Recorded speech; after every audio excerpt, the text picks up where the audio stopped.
हरि ओम।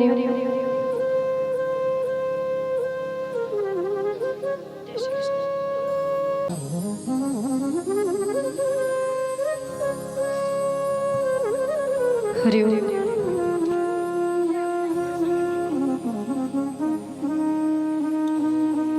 शेरा श्रीयते राधे। हरि ओम। हरि ओम। हरि ओम। हरि ओम। शेरा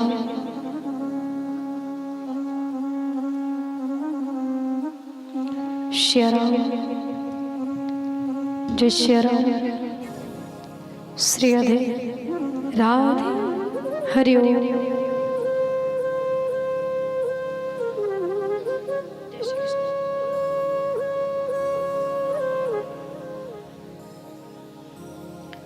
हरि ओम। हरि ओम। शेरा जय शेरा श्रीयते राधे। हरि ओम। हरि ओम। शेरा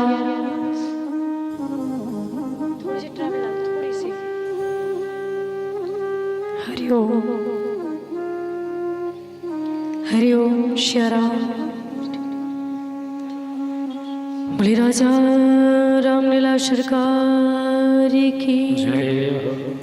श्री हनुमंतलाल जी महाराज की राधे गोविंद भगवान की श्री सद्गुरुदेव भगवान की जगदम्बे मैया की जय। शंकर भगवान की हरि ओम।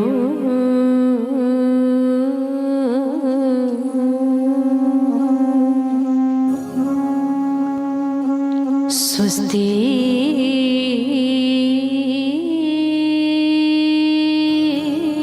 श्री मंगलाधिपतये नमः। स्वस्ति श्री सरस्वत्यै नमः।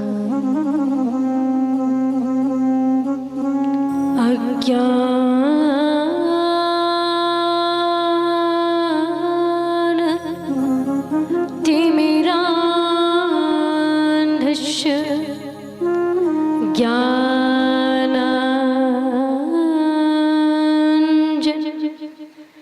शलाकया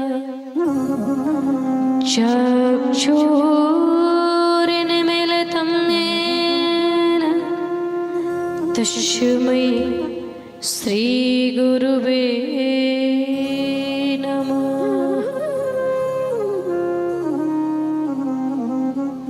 या देवी सर्वभूतेषु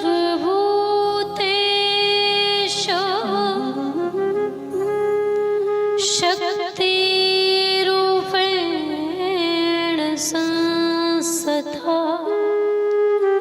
नमः तस्यै नमः तस्यै नमः तस्यै नमो नमः। ध्येयं सदा परिभवग्निमभीष्टदोहं तीर्थास्पदं शिवविरञ्जनुतं शरण्यं वृत्यार्तिहं प्रणते पालभवाप्तिपूतं वन्दे महापुरुषते चरणारविन्दं।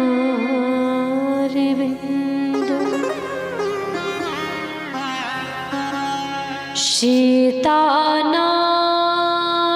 समारम्भः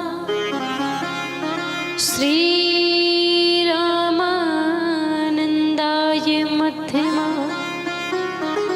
अस्मदाचार्यपर्यन्तं वन्दे गुरुं परम्पराम्। लोकाभिरामं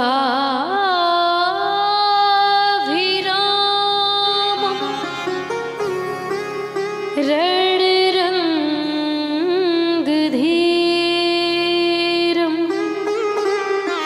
राजीवनेत्रं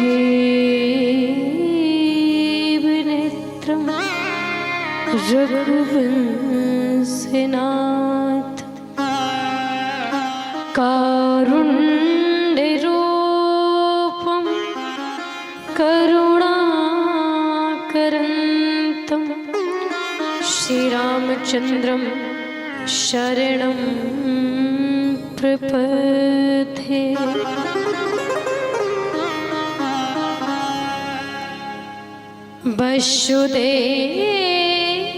वसुदेवसुतं देवं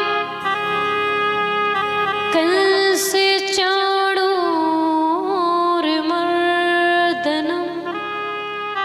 देवकी परमानन्दं श्रीकृष्णं वन्दे जगद्गुरुम्। राधे मेरी स्वामिनी मैं राधे तेरी दासी जन्म जन्म मोहे दीजियो श्री वृंदावन को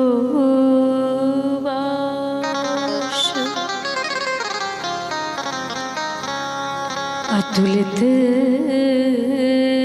बलिधामं स्वर्णशैलाभदेहं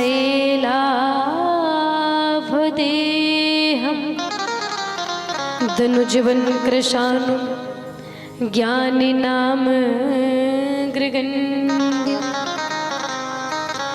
सकलगुणनिधानं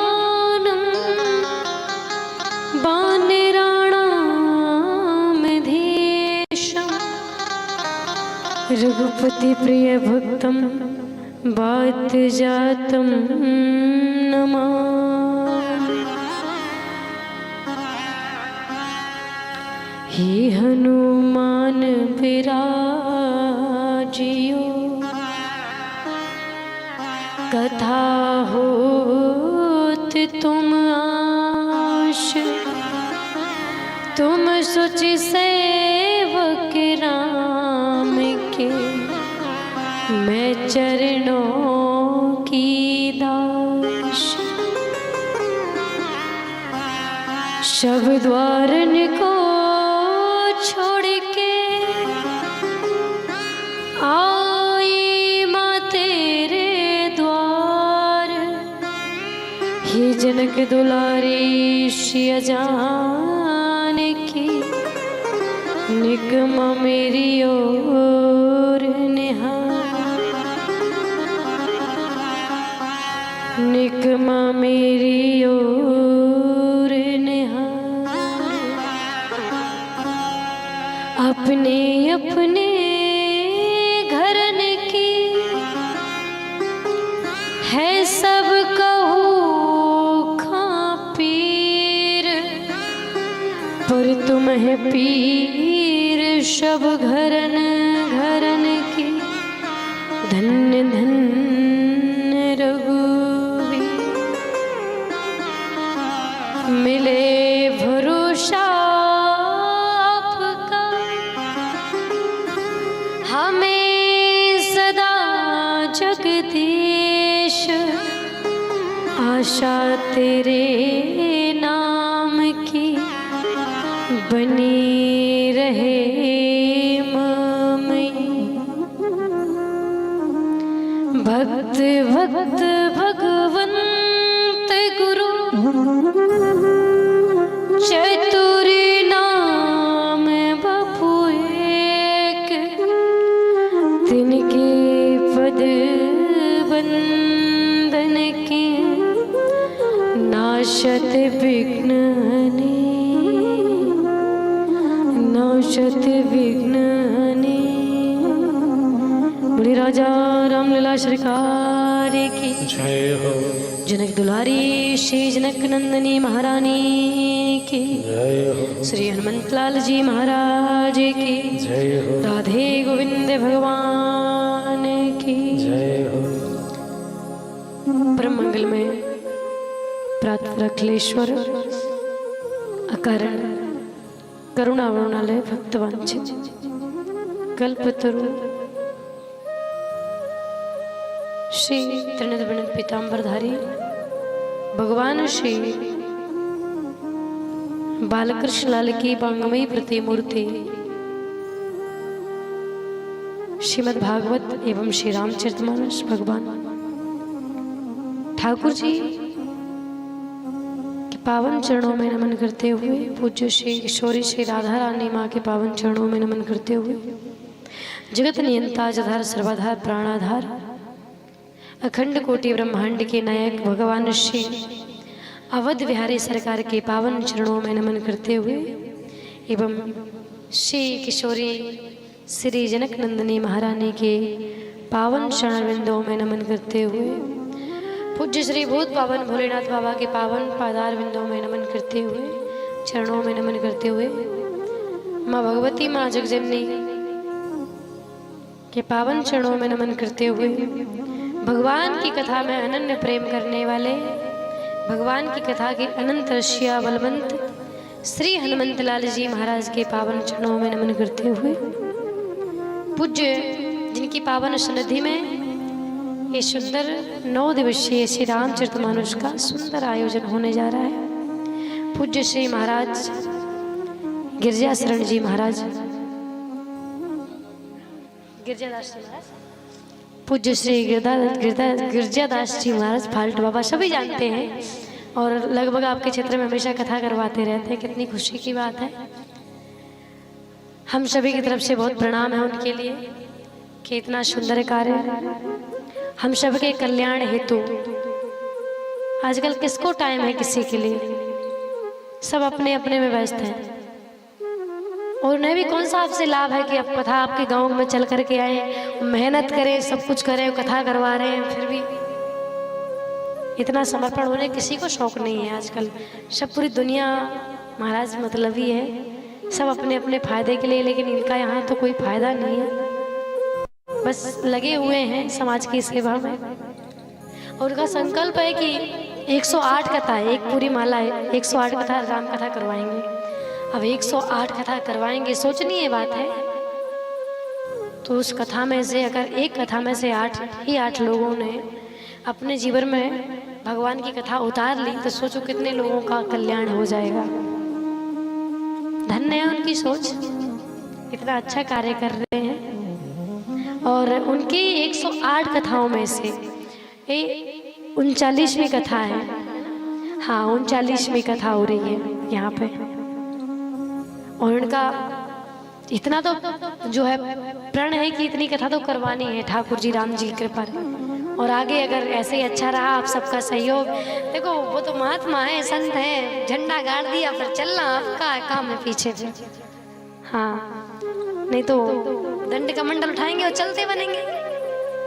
महात्मा है, किसी को बने थोड़ी है, वो भाव के भूखे हैं, तो भाव से रखोगे तो रहेंगे, नहीं तो अपने भजन में जहाँ ठाकुर जी का भजन सुकून से करने को मिलेगा वहाँ जय जय है उनके लिए। तो बस तो बड़ा ही सुंदर हमारा आपका सबका बड़ा सौभाग्य है कि आपके गांव में एक साल में 2 कथा करवा रहे हैं। पिछली बार भी मैंने कल सुना कि इसी समय में कथा हुई थी, यही समय था, और इस बार भी हो रही है। तो ये आपका सौभाग्य है। भक्त कहता है, संत कहते हैं कि नगर में संत का आना भाग्य है, और संत हमारे घर आए ये हमारा परम भाग्य है। सोचिए आपके घर घर में जाके आपको कह रहे हैं कि हम कथा करवा रहे हैं, सभी लोग आए। वैसे तो ये बात कहनी नहीं चाहिए उनको, ये तो आपके कल्याण के लिए कर रहे हैं, आपको खुद चल के आना चाहिए, लेकिन फिर भी वो आपको अग्रसर कर रहे हैं। कितनी बड़ी बात है कि आप आए, खुद बुला रहे हैं। इतना तो किसी कोई बाप अपनी बेटी की शादी करता है ना तो वो भी हाथ जोड़ने नहीं जाता।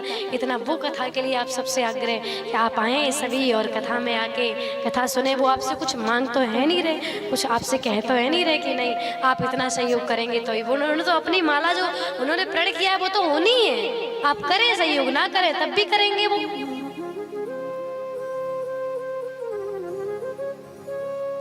पूज्य श्री हमारे महाराज गिरिजा शरण जी महाराज, उनका एक सुंदर सा नाम भक्तों का प्रेम है, फाल्ट बाबा गिरिजा दास जी महाराज। दास जी हूँ या शरण, उनकी शरण में, दास भी शरण में है और शरण में भी शरण में ही, उनकी शरण में ही है। तो महाराज पूज्य से गिरिजा दास जी महाराज के लिए प्रणाम करते हो इस मंच की ओर से।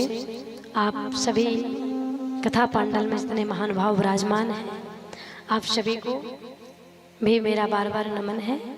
इस व्यास मंच की ओर से आप सभी को मेरा जय श्री कृष्णा, जय श्री राधे, जय श्री राम। आइए भगवान ठाकुर जी की कथा में चले।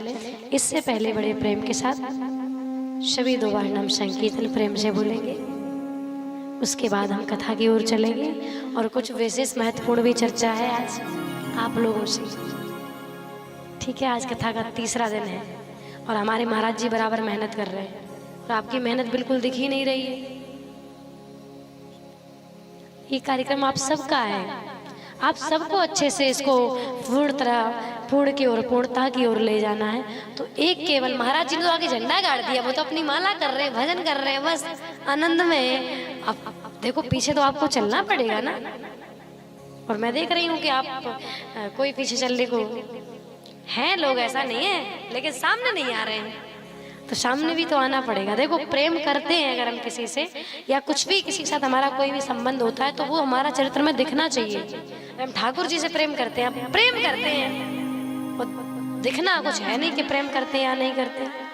तो प्रेम करते हैं तो दिखना भी चाहिए। कथा से हमें प्रेम है तो दिखना भी चाहिए। तो आइए कथा की ओर चलें। इससे पहले बड़े प्रेम के साथ सभी प्रेम से 2 बार नाम संकीर्तन बोलेंगे। बोले वृंदावन के बिहारी लाल की जय हो। राधे कृष्ण कृष्ण कृष्ण राधे राधे, राधे श्यामा श्याम श्यामा राधे राधे, राधे कृष्ण कृष्ण कृष्ण राधे राधे, राधे श्याम श्याम श्यामा राधे राधे, राधे कृष्ण कृष्ण कृष्ण राधे राधे, राधे श्याम श्याम श्याम राधे राधे, राधे कृष्ण कृष्ण कृष्ण राधे राधे, राधे श्याम श्याम श्याम राधे राधे, राधे कृष्ण कृष्ण कृष्ण राधे राधे, राधे श्याम श्याम श्याम राधे राधे।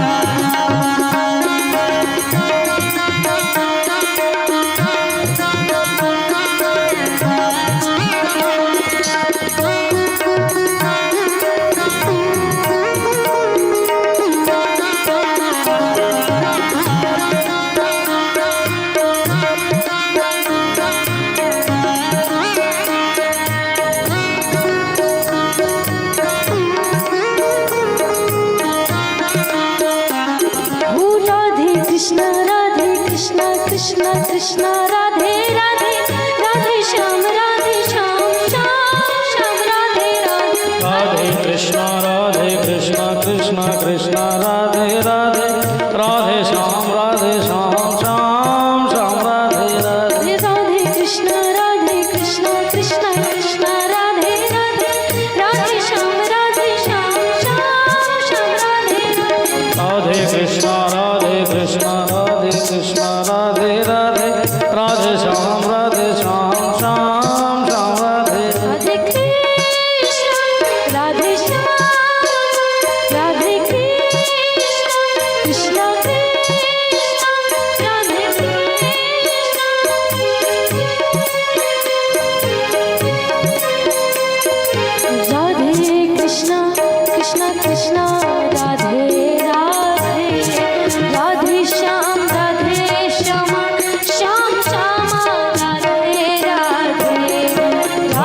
कृष्ण राधे कृष्ण कृष्ण कृष्ण राधे राधे राधे राधे।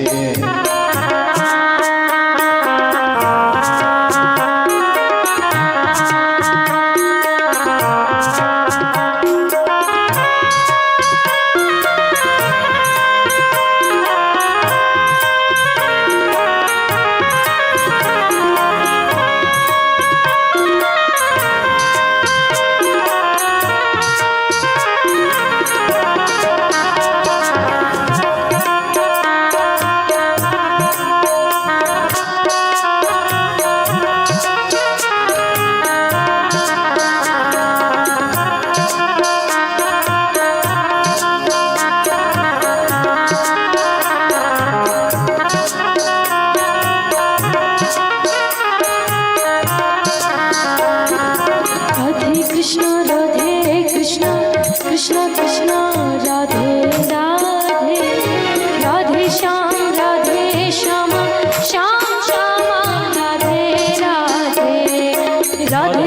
राधे कृष्ण कृष्ण कृष्ण राधे राधे राधे श्याम राधे श्यामा श्याम श्यामा राधे राधे राधे कृष्ण राधे कृष्ण कृष्ण कृष्ण राधे राधे राधे श्याम राधे श्यामा श्याम श्यामा राधे राधे राधे कृष्ण राधे कृष्ण कृष्ण कृष्ण राधे राधे राधे श्याम राधे श्यामा श्याम श्यामा राधे राधे। वृंदावन के बिहारी लाल की जय, श्री राधा रानी सरकार की जय, अवध बिहारी सरकार की जय। जय जय श्री सीताराम जय जय श्री राधे श्याम। एक बार प्रेम से बोल दो जय श्री कृष्णा और जय श्री राधे। बिल्कुल भी आवाज नहीं आ रही। चलो आज तो बनता है आवाज ना आए। आज तो तालियों में भी करंट नहीं होगा चलेगा, आवाज भी नहीं निकलेगी चलेगी, क्योंकि आज तो पानी भी नहीं पिया होगा। आज करवा चौथ है ना। मुझे तो कल का पता था कि कल किसी सुना था कि कल है, लेकिन कल पता चला पूज्य श्री महाराज जी से कि कल है वो तो आज तो पानी भी नहीं पिया होगा बेचारियों ने। चलो कोई बात नहीं, आज चलेगा। ताली भी नहीं बजाओगी ना तो भी चलेगा, लेकिन बजाओगी तो बहुत अच्छी बात रही, क्योंकि जब व्रत उपवास करें तो उस समय कीर्तन बहुत करना चाहिए, भगवान का भजन बहुत करना चाहिए। तो हमारा उपासना, हमारी जो उपासना होती है। और एक और बात है, आज सभी व्रत हैं तो मैं छोटी सी बात आपके बीच में रख देती हूँ। उपासना अवश्य करनी चाहिए व्यक्ति को। अब मैं ये नहीं करी कि रोज करवा चौथ तो नहीं आती, एकादशी करो। और लगभग इतना पता है मुझे कि इस गांव में सभी एकादशी करते हैं, क्योंकि ठाकुर जी से बहुत प्रेम करते हैं। और जो ठाकुर जी से प्रेम करते हैं ना, तो एकादशी तो वो पक्का करते ही हैं। फिर शास्त्र कहते हैं, इसी उपासना के ऊपर मैं 2 मिनट बोलूंगी। शास्त्र कहते हैं कि भक्ति अगर जीवन में आदमी करता है, कर रहा है, तो कई कर्म उससे ऐसे बन जाते हैं कि उसकी भक्ति क्षीण हो जाती है, नष्ट हो जाती है। पर उपासना किसी भी काल में, किसी भी कर्म से, किसी भी पाप से कभी छीण नहीं होती। ये मैंने पढ़ा है। आदमी कुछ पाप भी कर देता है, कुछ भी बहुत चूक से गलती हो जाती है, पर उपासना कभी छीण नहीं होती। इसलिए व्यक्ति को उपासना अवश्य करनी चाहिए। पर उपासना में हमारे अंदर क्रोध नहीं आना चाहिए, सबसे बड़ी शर्त है। जो उपासना कर रहे हैं उस उपासना में हमारे अंदर कोई विकार नहीं आना चाहिए। जहां तक वो भजन में मन लगाओ, जहां तक वो सकारात्मक सोचो, अच्छा सोचो। उपासना कर रहे हैं और तैयारी है कि कब फलाहार आएगी और कब हम फलाहार करेंगे, देखो वो व्रत नहीं है। आजकल तो मैंने देखा है, जब व्रत रखती है ना, तो जिस दिन एकादशी होती है उस दिन श्रीमान जी को शाम को ही बता देती है, हाँ कल हमारा व्रत है, तो क्या ले आए, 1 किलो कूटू का आटा ले आना, जिससे हम भजिया पकौड़ी वकौड़ी तक बना लेंगे, हलवा वलुआ बना लेंगे, और साबूदाने ले आना, और खिचड़ी का सारा जो बनते हैं वो सब ले आना। भैया हम तो खिचड़ी विचड़ी का झंझट पालते नहीं है, शुद्ध जब व्रत करना है तो बढ़िया जो व्रत के नियम हैं उसी में रहते हैं। लेकिन जो नियम है वास्तव में उसी में रहना चाहिए। आजकल मैंने देखा है हम इतनी व्रत उपवास कर रहे हैं, इतनी पूजा पाठ करते हैं, लेकिन फिर भी हमारे अंदर सुकून नहीं है। क्यों? जबकि हम इतनी पूजा पाठ कर रहे हैं तो हमारे अंदर सुकून होना चाहिए। आज का व्यक्ति अंदर से भटक रहा है। आज के व्यक्ति के अंदर से सांत्वना नहीं है, शांत नहीं है वो, मन उसका स्तर है ही नहीं, चाहे वो जितनी पूजा पाठ कर ले। उसका कारण है, आपने देखा होगा मंदिर में जल चढ़ाने जाती है ना शंकर जी के, तो मैंने देखा है कई माता को जल चढ़ाएंगी, वो भगवान को ऐसे रगड़ रगड़ के नहलाती हैं जैसे इनका बेटा हो। ये कहाँ से फल मिलेगा? सोचो, तुम्हारे पति को कोई स्त्री आकर रगड़ रगड़ के नहलाए तो आप बर्दाश्त करोगे? नहीं करोगे। और तुम उनकी पत्नी के सामने रगड़ रगड़ के नहला रही हो, किस सामने? माता पार्वती के सामने। तो फिर उस पूजा का परिणाम क्या होगा आप जानती हैं? पानी टपक रहा है फूल में से, शंकर जी के ऊपर चढ़ा दिए, लो। ऐसी बहुत सी चीजें हैं। आजकल हम पूजा पाठ तो सब बढ़िया कर रहे हैं, खूब कर रहे हैं। कई लोगों मैंने देखा 18-18 घंटे पूजा पाठ में लीन रहते हैं, वो मन से कर्म से बच, लेकिन फिर भी शांत नहीं है वो। क्यों? क्योंकि जो वास्तविकता है ना उसको हम भूल चुके हैं। भगवान आपके दिखावे, आपके भूखे रहने, ये सबसे भगवान कभी प्रसन्न नहीं होता। हाँ, नियम कर रहे हो ये वो बात एक अलग हो जाती है, और नियम का तो महाराज एक अलग ही असर दिखता है आदमी के चेहरे पर। जो आदमी नियम से हर चीज करने वाला, भजन पूजन सब करता है ना, तो वो फेस पे अलग दिख जाता है कि ये कैसा है। नियम का जीवन में अलग प्रभाव है, भजन अलग चीज है। भजन के लिए तो कहा है भाव को भाव नक आलसहु नाम जपत मंगल दिशि दसहु। जब ये भाव आ जाए ना कि मैं तेरा हूँ, करने कराने वाला तू है, मैं तो कुछ नहीं हूँ, तो समझो फिर जहां तुम बैठे हो ना, जिस स्थिति में तुम बैठे हो ना, वहां भी भजन करना शुरू कर दोगे तो वो उससे बड़ा भजन आपका कुछ है ही नहीं। जब आत्मसमर्पण की बात आ जाए, वो जब आत्मसमर्पण की बात नहीं है, तेरा ये मेरा ये मैं कर रहा हूँ, तो वहां चाहे जितना भजन कर लो। आजकल मैंने देखा है हम बहुत पूजा पाठ कर रहे हैं पर पूजा पाठ का फल नहीं मिलता। मैंने बहुत लोग को देखा 4 महीने शंकर जी को खूब जल चढ़ाएंगे, फिर 2 महीने दुर्गा जी को चढ़ाएंगे, फिर 2 महीने हनुमान जी को पकड़ लेंगे। क्या है भैया? जीवन में एक बहुत अच्छी बात बताना चाहूंगी, जीवन में अगर कुछ अच्छा करना है तो थोड़ा सा ध्यान देने योग्य बात है। जीवन में अगर नियमित रहना है, जीवन में कुछ अच्छा करना है, जीवन में अपने को भजनानंदी अपने जीवन को भजन में ढालना है, तो एक गुरु जिसको तुम्हारा मन करे, अगर आप महाकाल बाबा को मानते हो तो उनसे, वो तो जगत के गुरु है महाराज, जिसको आप मानते हैं, एक गुरु, एक इष्ट और एक शक्ति, इन 3 का सानिध्य अवश्य लो। मैं ये नहीं कहती प्रेम सबसे मत करो, जहां प्रेम सबसे करो पर निष्ठा एक में रखो। अगर भगवान शंकर को पकड़ा है तो हाँ, दुख सुख हर चीज का वही साथी है, करने कराने वाला तू है, मैं कुछ नहीं हूं, फिर ये उस पर ही छोड़ दो। फिर देखो जीवन का ना, इसकी बिल्कुल भी हवा नहीं, उल्टा चल रहा हो। तो उपासना बहुत अच्छी बात है, करिए, लेकिन उपासना के बड़े नियम होते हैं। जब तक हम उन नियमों को नहीं करेंगे ना, हम कितनी उपासना कर ले, हमें उनका फल नहीं मिलेगा। तो उपासना में नियम बहुत जरूरी है। और बड़ी खुशी की बात है कि आज सभी व्रत हैं। कल आप सभी ने श्री रामचरितमानस के माध्यम से बड़ी सुंदर कथा श्रवण की। हमारे पूज्य श्री महाराज श्री गिरिजा दास जी महाराज संत शिरोमणि, जिनका निवास आपके बिल्कुल बगल में ही है, सावेर में। ज़्यादा तो मुझे भी नहीं पता है, लेकिन इतना ही पता है। और जिन्होंने जन कल्याण के लिए बहुत अच्छी जो है रास्ता एक यात्रा पर निकले हैं, लेकिन जन कल्याण तभी कर पाएंगे आप सब उनका सहयोग समर्थन करेंगे।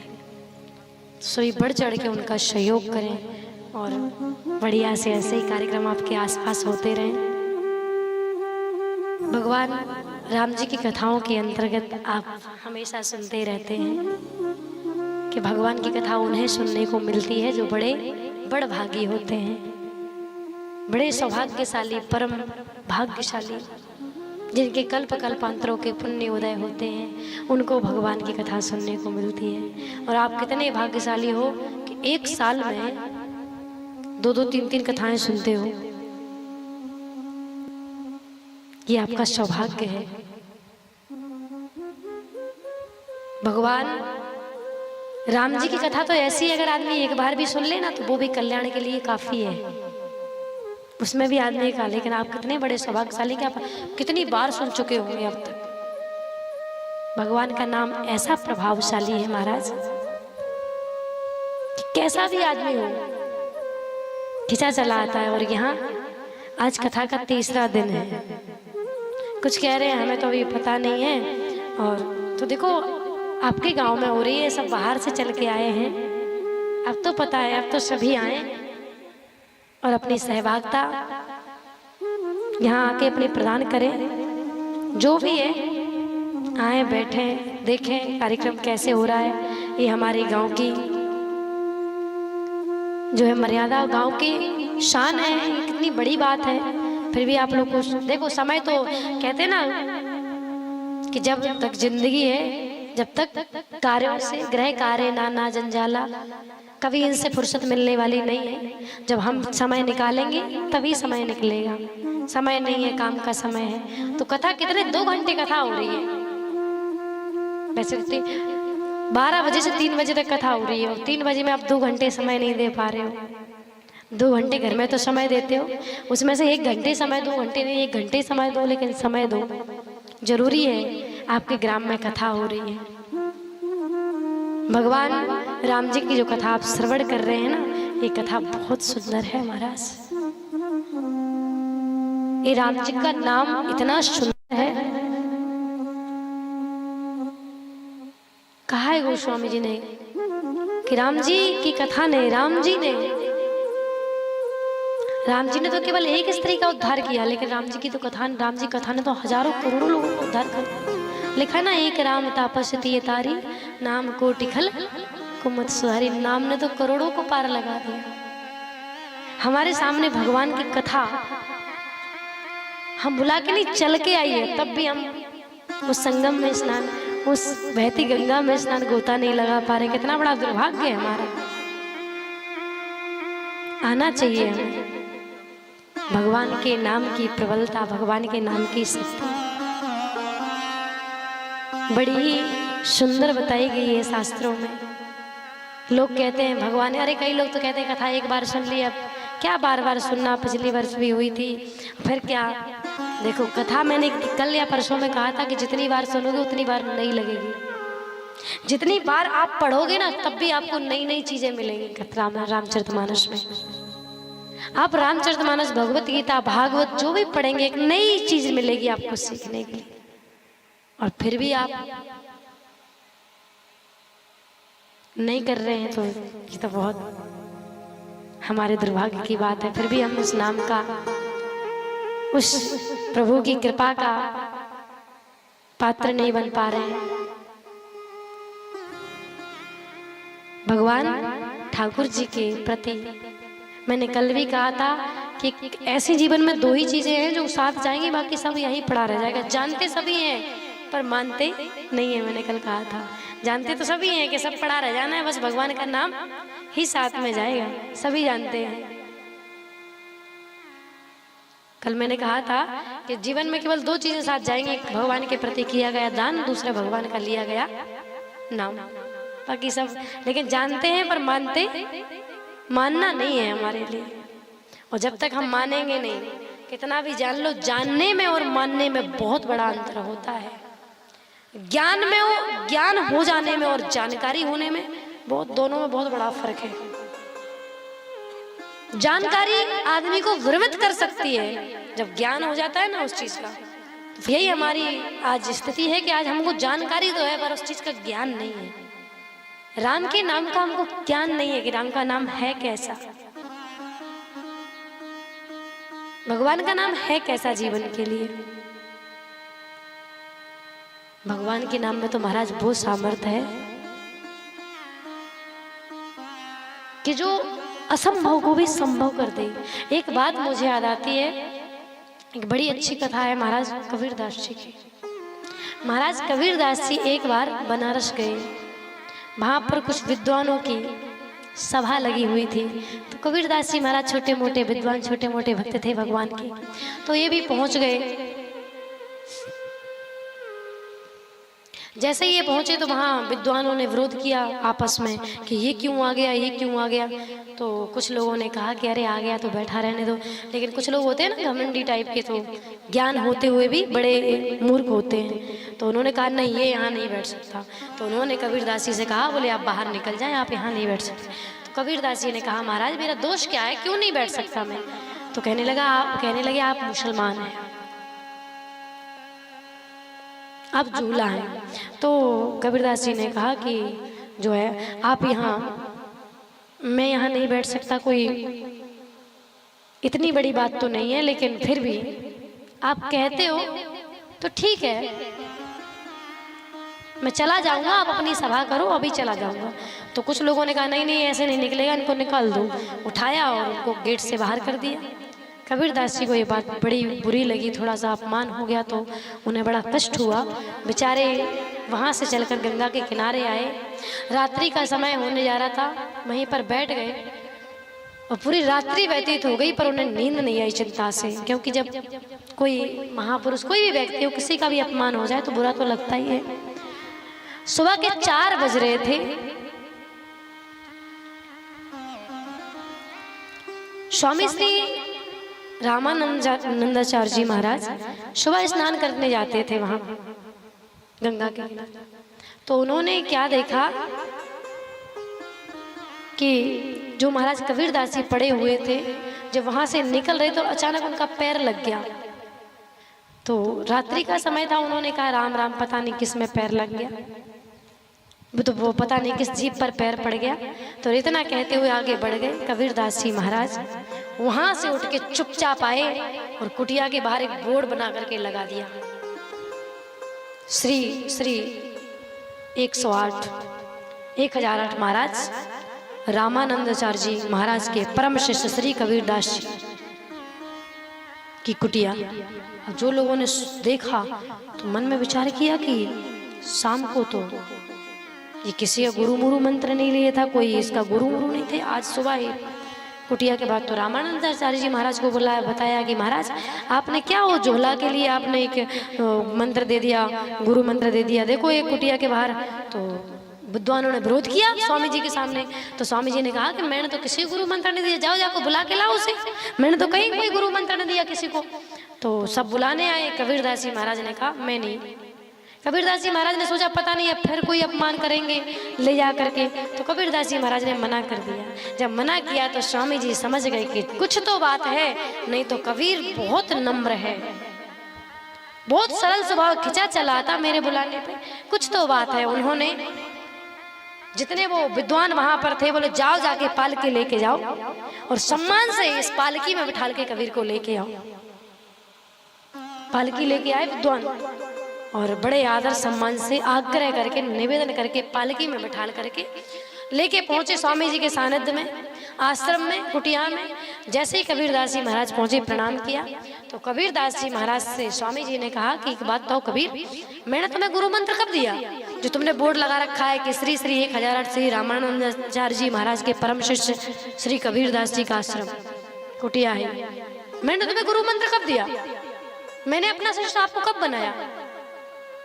तो कबीरदास जी महाराज कहते हैं कि महाराज आपको नहीं पता, लेकिन आपने मुझे गुरु मंत्र दिया है, आप मेरे गुरु हैं। बोले वो कैसे।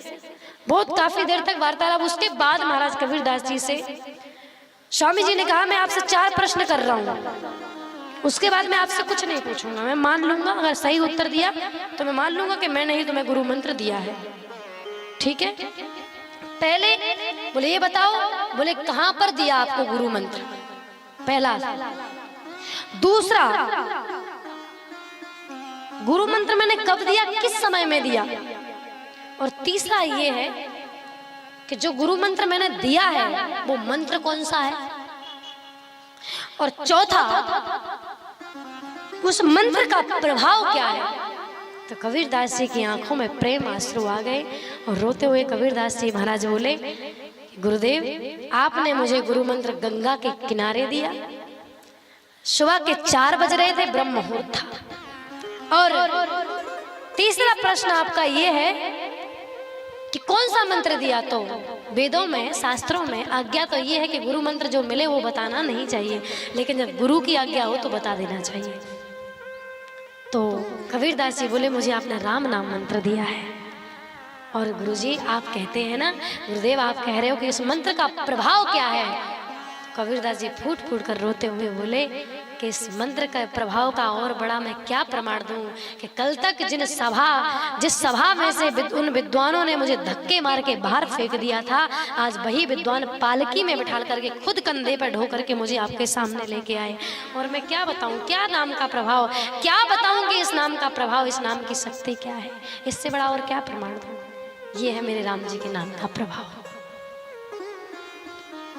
जो असंभव को भी संभव बना दे।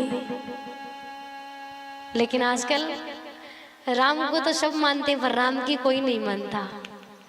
राम को सभी मानते हैं कि भगवान है, पर भगवान की मानता कोई नहीं है, मानते नहीं है। सो आज कितनी भी कथा करवा लो कोई मतलब नहीं है। आज के इतनी कथाएं हो रही हैं, लेकिन आज से कई लोग कहते हैं पहले के लोग इतने पढ़े लिखे नहीं होते थे, इतना जमाना आगे नहीं था।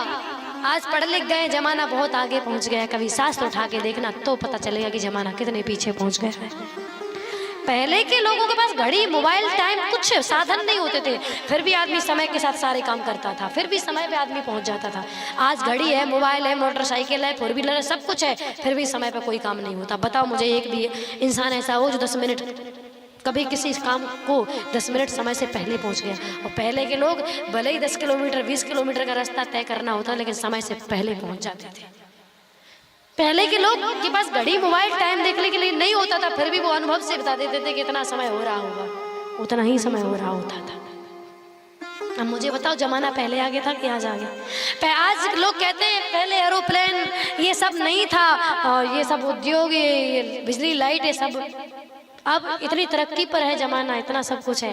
एक बात कहूँ, आज जो लोगों ने बनाया है, साइंटिस्ट लोगों ने आज जो बनाया, वैज्ञानिकों ने जो बनाया, उनके लिए डीजल, पेट्रोल, बिजली सब चाहिए। लेकिन हमारे कभी शास्त्रों को उठा के देखिए, जो हमारे महात्माओं ने रथ, विमान इत्यादियों का जो सृजन किया ना, उनको बनाया, उनमें डीजल, पेट्रोल, किसी चीज की जरूरत नहीं, वायु तक की, हवा तक की जरूरत नहीं पड़ती थी।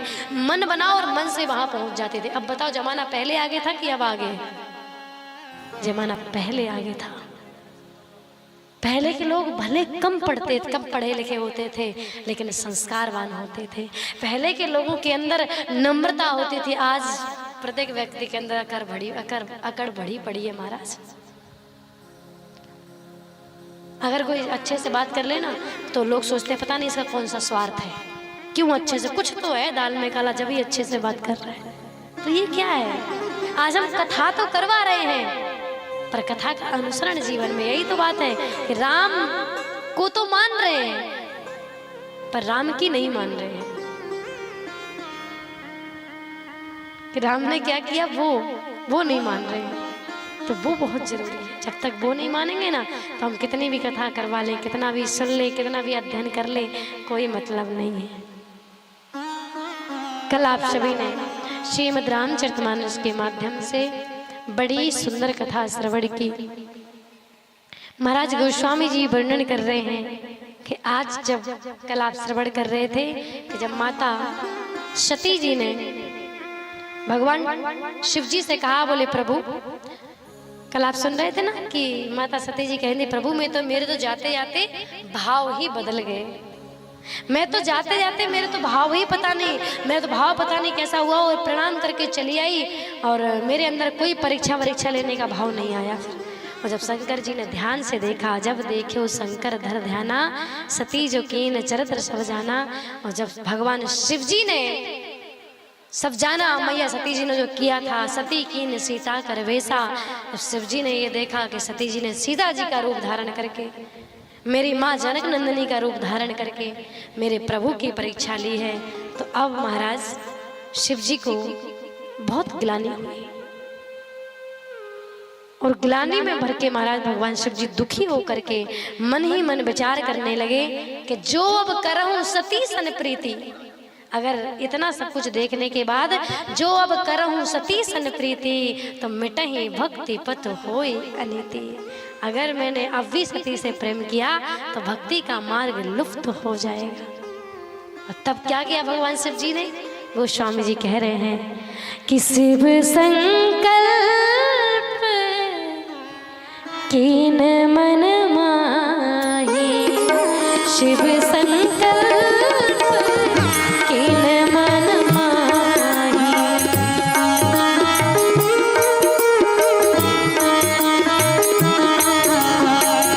शिव संकल्प कीन मन माही,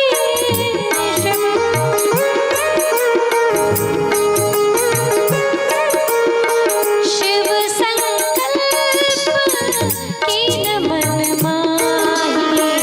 यही तन सते भेट मोह नाही, यही तन सते भेट मोह नाही। शिव संकल्प कीन मन माही, यह तन सत ही भेंट मोह नाही।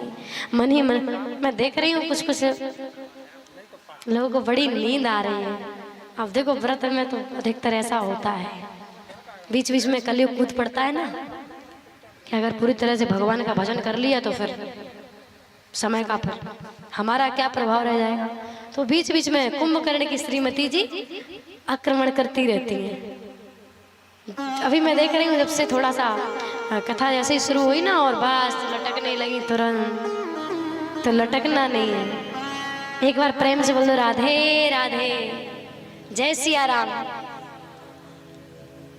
बिल्कुल कुंभकर्ण की श्रीमती जी तो पंडाल के आसपास भी नहीं भटकनी चाहिए। हाँ, जब तक यहाँ पंडाल में बैठे हो तब तक ठाकुर जी को आत्मसमर्पण कर दो, कह दो कि हम तुम्हारे थे प्रभु जी, हम तुम्हारे हैं, हम तुम्हारे ही रहेंगे ओ मेरे प्रियतम।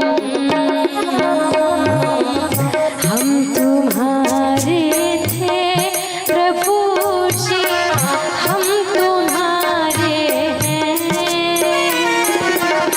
हम तुम्हारे ही रहेंगे ओ मेरे प्रियतम। आवाज आनी चाहिए। हम तुम्हारे हैं प्रभु जी, हम तुम्हारे थे, हम तुम्हारे ही रहेंगे ओ मेरे प्रियतम। तुम हमारे थे प्रभु जी, तुम हमारे हो, तुम हमारे ही रहोगे ओ मेरे प्रियतम। तुम हमारे थे प्रभु जी, तुम हमारे हो, तुम हमारे ही रहोगे ओ मेरे प्रभु जी।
किसके द्वारे जाए पुकारे और न कोई सहारा। किसके द्वारे जाए पुकारो और न कोई सहारा। किसके द्वारे जाए पुकारो और न कोई सहारा। तुम्हें छोड़ सुन नंद दुलारे कोई न मीत हमारो। तुम्हें छोड़ सुन नंद दुलारे कोई न मीत हमारो। अब तू आके बाँह पकड़ लो ओ मेरे प्रियतम। तुम हमारे थे प्रभु जी, तुम हमारे हो, तुम हमारे ही रहोगे ओ मेरे प्रियतम। तुम हमारे थे प्रभु जी, तुम हमारे हो, तुम हमारे ही रहोगे ओ मेरे प्रियतम।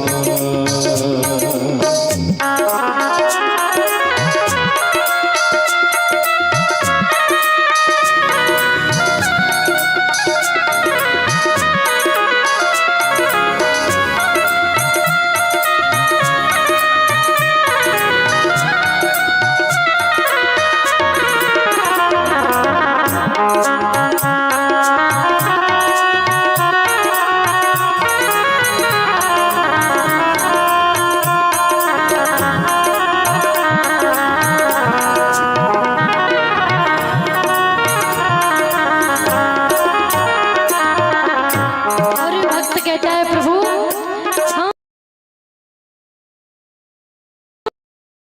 हाँ, तेरे कारण सब जग छोड़ा, तुम संग नाता जोड़ा। तेरे कारण सब जग छोड़ा, तुमसे नाता जोड़ा। तेरे कारण सब जग छोड़ा, तुम संग नाता जोड़ा। तेरे कारण सब जग छोड़ा, तुमसे नाता जोड़ा। एक बार प्रभु आकर कह दो, तू मेरा मैं तेरा। एक बार प्रभु आकर कह दो, तू मेरा मैं तेरा। एक बार प्रभु आकर कह दो, तू मेरा मैं तेरा।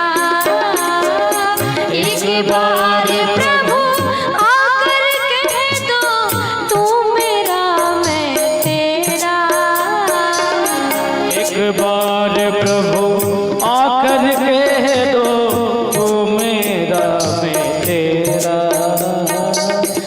अब तू आके बाँह पकड़ लो, साच प्रेत की रेत निभा दो ओ मेरे प्रियतम। तुम हमारे थे हरि बोल।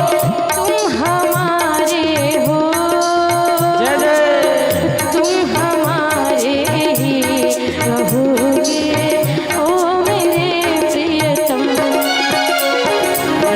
तुम हमारे थे प्रभु, तुम हमारे हो, तुम हमारे ही रहोगे शिव भगत ओ मेरे प्रियतम।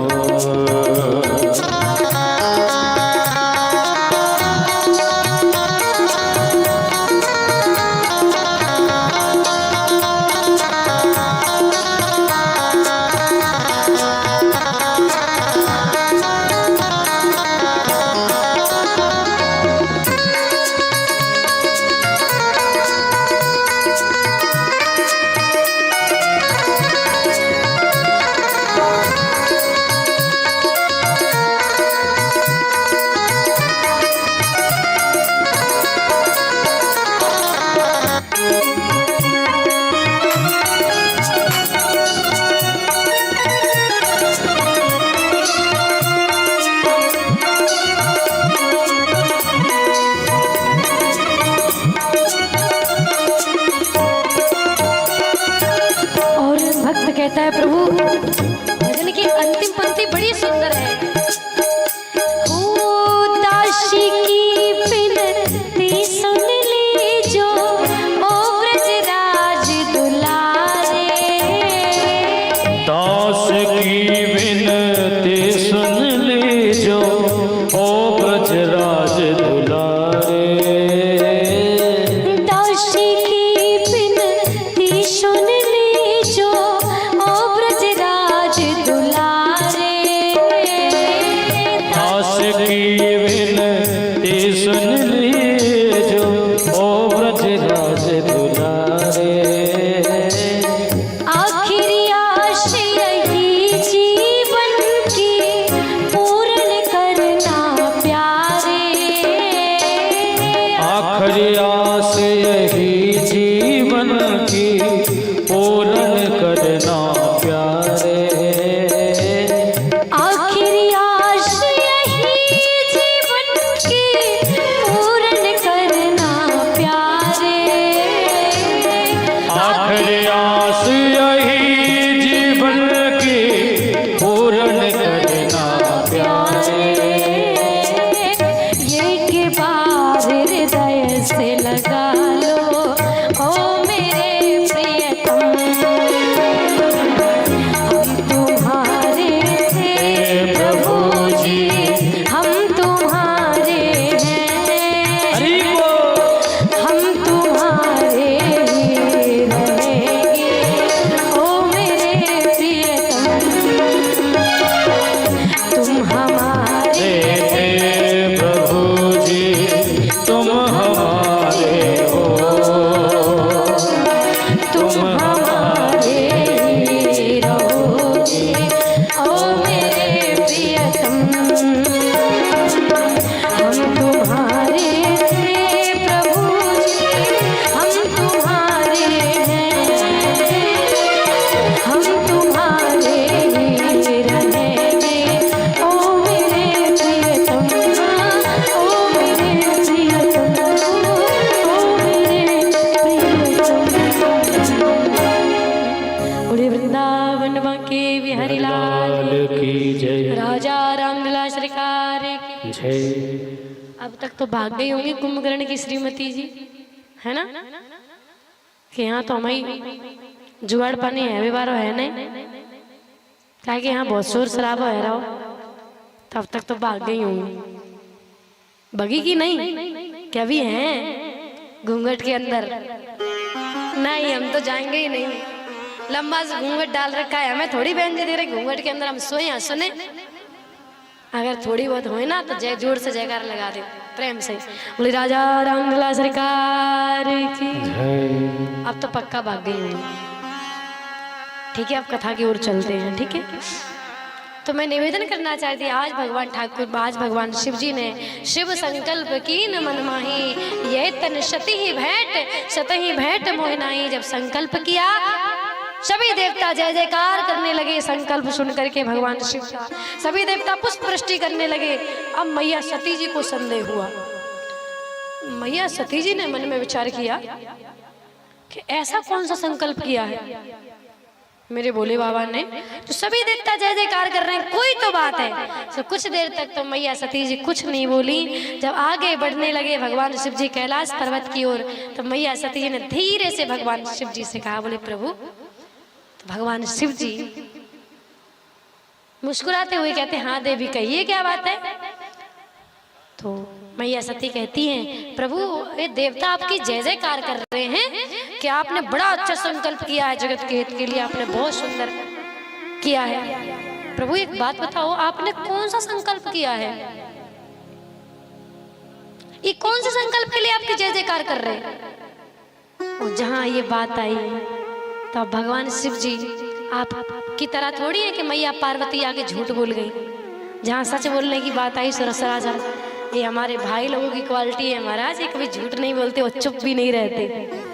और भगवान शिव जी ने भी भाई यही किया, ये झूठ भी नहीं बोले और मैया पार्वती जी की बात को सुनकर के चुप भी नहीं रहे। तब बोले ऐसा बोले कि मैया पार्वती को बीच, मैया सती जी को बीच में बोलने का मौका ही नहीं मिला। ऐसा बोले महाराज। मैया सती जी तो आगे झूठ बोल गई जब पूछा, लेकिन यहाँ भगवान शिव जी की जब बारी आई है, मैया सती ने पूछा तो भगवान शिव जी ने सोचा कि झूठ हम बोल नहीं सकते, चुप ये हमें रहने नहीं देंगे, क्योंकि श्रीमती जी चुप ये कभी नहीं चलने देती इनकी, तो ये चुप रहने नहीं देंगी, हमारे लिए बोलना तो पड़ेगा। तो भगवान शिव जी कहते हैं आज ऐसा बोले कि मैया सती को पूरे रास्ते भर में बीच में कहीं बोलने का मौका तक नहीं दिया। बोले क्या बोले, कैसा बोले? गोस्वामी जी लिख रहे हैं कि वर्णत पंथ विविध इतिहासा, वर्णत पंथ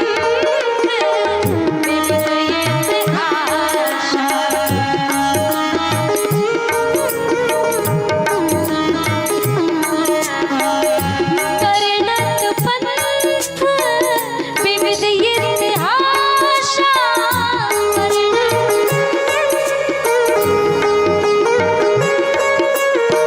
वर्णत पंथ विविध इतिहासा, विश्वनाथ पहुँचे कैलाशा, विश्वनाथ पहुँचे कैलाशा।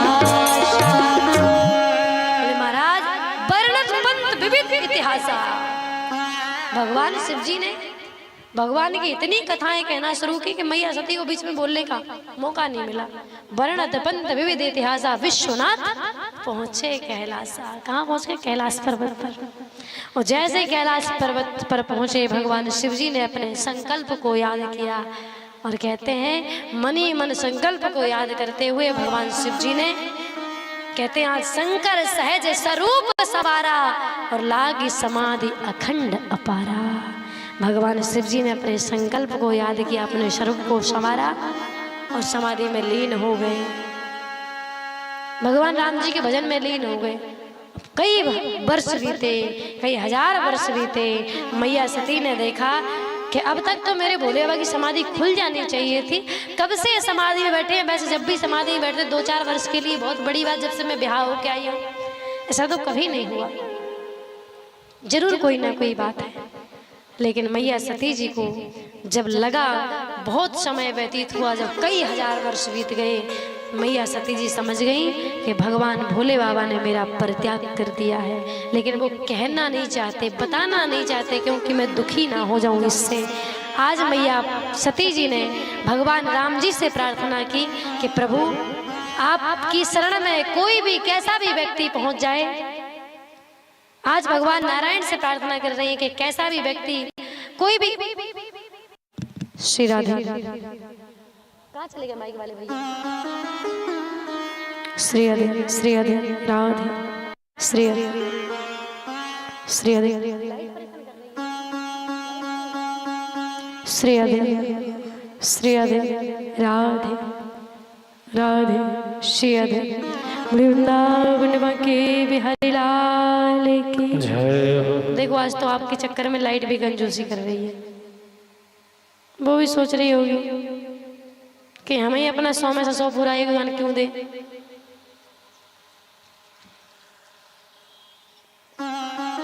तो मैं निवेदन करना चाह रही थी कि आज माँ सती कहती हैं कि प्रभु आपकी शरण में कैसा भी व्यक्ति आ जाए, आप तो सबकी सुनते हो ना। तो मेरा भी ये दुख है, मैं भी इस दुख से, इस बंधन से मुक्त होना चाहती हूँ। जिस शरीर, जिस जीवन से मेरे भोले बाबा का प्रेम नहीं है ना, मैं उस जीवन में और अब इस शरीर को धारण नहीं कर सकती। और प्रतिदिन भगवान से प्रार्थना करती हैं। और जब कहते हैं 87,000 वर्ष बीतने को आए, तब भगवान शिव जी की समाधि खुली है। गोस्वामी जी लिख रहे हैं कि बीते संवत सहस्र 87, बीते संवत सहस्र 87।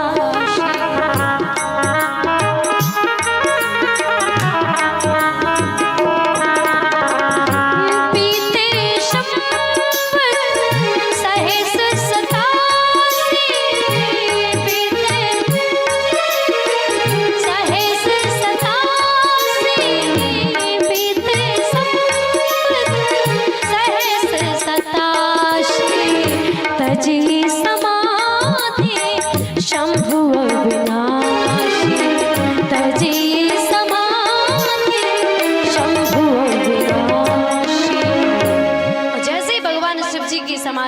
भगवान शिव जी समाधि से जैसे ही जागे तो आज मैया पार्वती जी को एक शब्द सुनाई दिया, राम राम राम।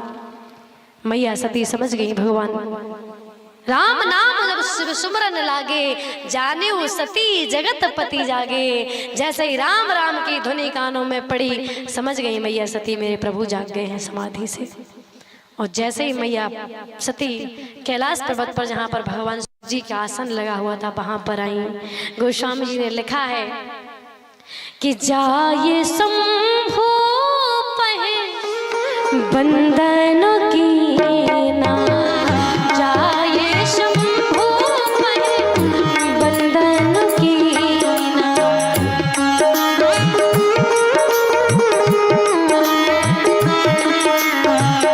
जाए शंभु पहे बंदन की ना, जाए शंभु पहे बंदन की ना। षण्मुख शंकर आसन दीना, षण्मुख शंकर आसन दीना। जाए शंभु पहे बंदन कीना, सन्मुख शंकर आसन दीना। भगवान शिव जी के पास वैसे मैया सती जब भी जाती थी ना तो बगल में आसन देते थे अपने वाम भाग में, लेकिन आज शिव जी ने सामने आसन दिया है, सामने विराजने को कहा। और सामने जब बैठने को कहा, सोई मैया अब तो सती जी को निश्चित हो गया कि अब तो मेरे प्रभु ने पक्का मेरा परित्याग कर दिया है। तभी तो आज मुझे बगल में बैठने को नहीं कहा, अपने वाम भाग में बैठने, नहीं तो हमेशा मुझे अपने वाम भाग में बैठने को कहते थे। और जैसे ही भगवान शिव जी ने मैया सती को देखा तो मैया सती जी दुख में, उस चिंता में कि मेरे प्रभु ने मेरा परित्याग कर दिया है, और एकदम उनका शरीर जर्जर, एकदम अस्थियां मात्र रह गई, ऐसा लग रहा है मानो एकदम चेहरे पर एकदम नमी नहीं है, एकदम लग रहा है कि पता नहीं कितने समय से भोजन जल ग्रहण नहीं किया हो। भगवान शिव जी ने मैया सती को देखा, बहुत दुखी हैं ये शायद, तो भगवान शिव जी ने राम जी की थोड़ी चर्चाएं हो जाएं, इसलिए भगवान की थोड़ी कथा कहूँगा तो शायद इनको अच्छा लगे और थोड़ा ये प्रसन्न हो जाएं। तो जैसे ही भगवान शिव जी कथा कहने लगे तभी उसी समय एक घटना घटित हुई। बोले दक्ष प्रजेश भये तही काला, बोले उसी समय दक्ष प्रजापति कहते इस समय राजा बने थे ना, और राजा जब बने थे तो एक बहुत बड़ी वहां पर एक घटना घटित हुई थी। आज उसका बदला लेने के लिए दक्ष ने बहुत बड़ा यज्ञ किया है, सभी देवताओं को निमंत्रण दिया है सिवाय भगवान शंकर के, सबको निमंत्रण भेजा है। और सभी देवताओं को देखिए, देवताओं को कई रास्ते थे, कैलाश पर्वत ही एक ऐसा रास्ता नहीं था कि वहीं से निकलने का रास्ता था दक्ष के यहाँ जाने का। स्वर्ग से आने के लिए कई रास्ते थे, लेकिन आज देवता भी कैलाश पर्वत से ही निकल रहे हैं। क्यों? बोले इसलिए निकल रहे हैं कि देखो तुम्हारे ससुर जी इतना बड़ा यज्ञ करवा रहे हैं और तुम्हें नहीं बुला रहे हैं, हमें बुला रहे हैं और हम जा रहे हैं।